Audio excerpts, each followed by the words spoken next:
Hello all, in this video we will see about dividends, which is a part of corporate actions. So what is corporate action? Corporate actions are actions taken by a company that impact the stakeholders' value directly. These may be either monetary or non-monetary. So for monetary we are going to see dividends, and for non-monetary we are going to see bonus, rights and stock split. So what is dividend? Dividend means a company distributing its profit to its shareholders. Let us assume this example.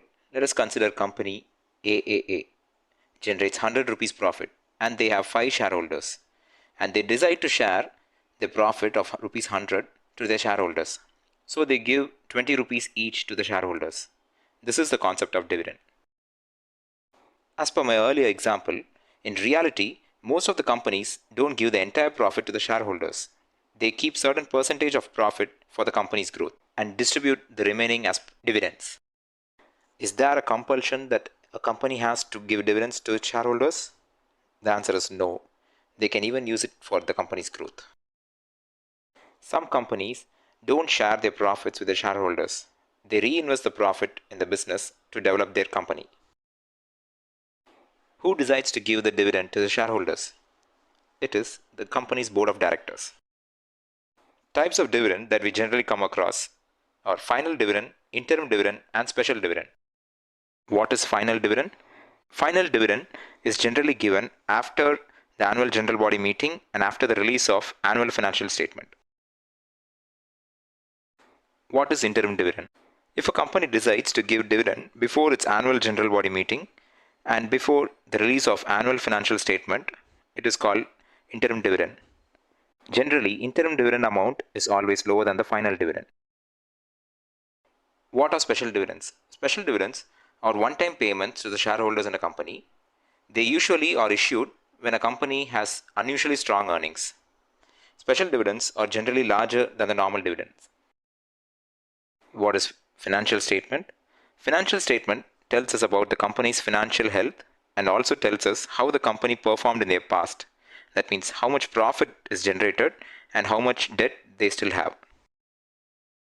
Let us now see about the important dividend dates, which actually decide the shareholders who are eligible for the dividend payment. They are announcement date, ex-dividend date, and record date. Let us see about each of these dates in detail from the next slide.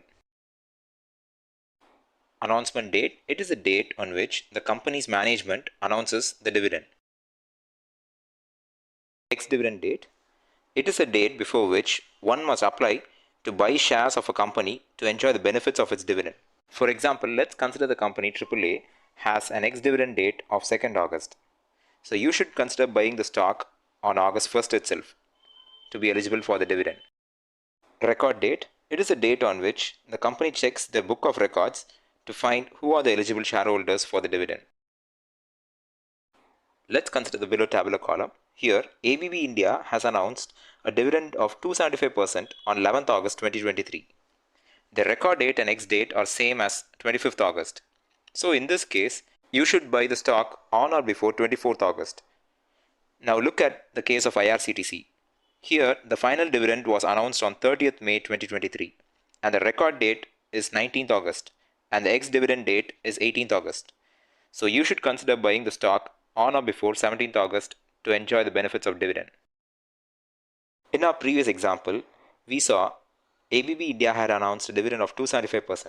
So how did they arrive at the number 275%? Is it calculated based on the market value?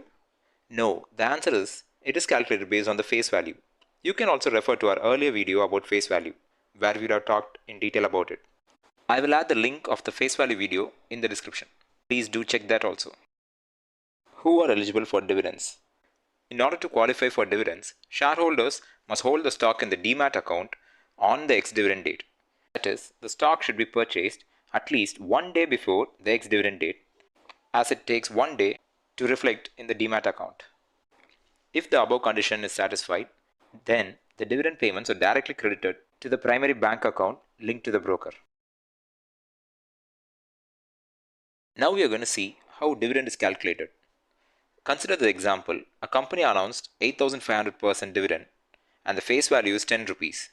The dividend amount would be 8,500 rupees divided by 100 into 10, which is 850 rupees.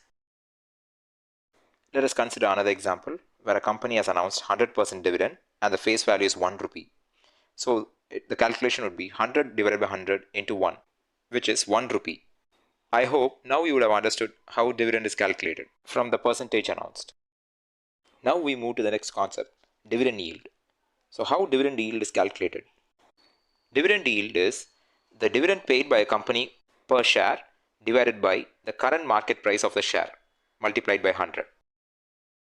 Let's see why dividend yield is important. Dividend yield is important because it provides much information on the rate of returns.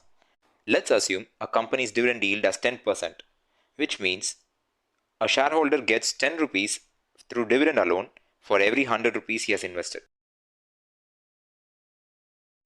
In the example below, let's consider a company A which has announced a dividend of 10 rupees and its market price is 1000 rupees, and another company B which has announced a dividend of 5 rupees and its market value being 100 rupees. Let us assume the fundamentals of both the companies to be same. Now which company should we choose? Is it company A or company B? Now let's calculate the dividend yield for both the companies. So dividend yield for the company A is dividend per share divided by the market price into 100, which is 1%. And for company B, the dividend yield is 5%. So it is obvious that company B has a better dividend yield than company A. But remember this always. This is not the only parameter to judge and buy a stock. You should also check for its fundamentals. Now let's see how to find high dividend yielding stocks. First, open the Screener app. In this, click on the screens in bottom.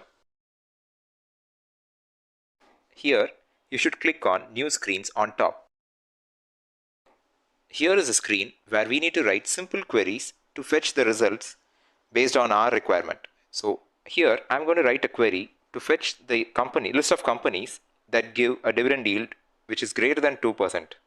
So my query would be dividend yield is greater than 2. Here I get a list of stocks based on the query that I gave. So there are approximately 217 stocks that are being listed below.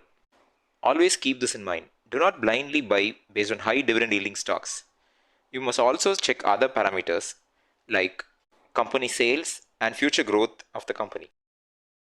Thanks for watching the video. If you like our content, please share it with your friends and relatives. Also, remember to subscribe the channel before watching the video. Thanks for now and see you in the next videos.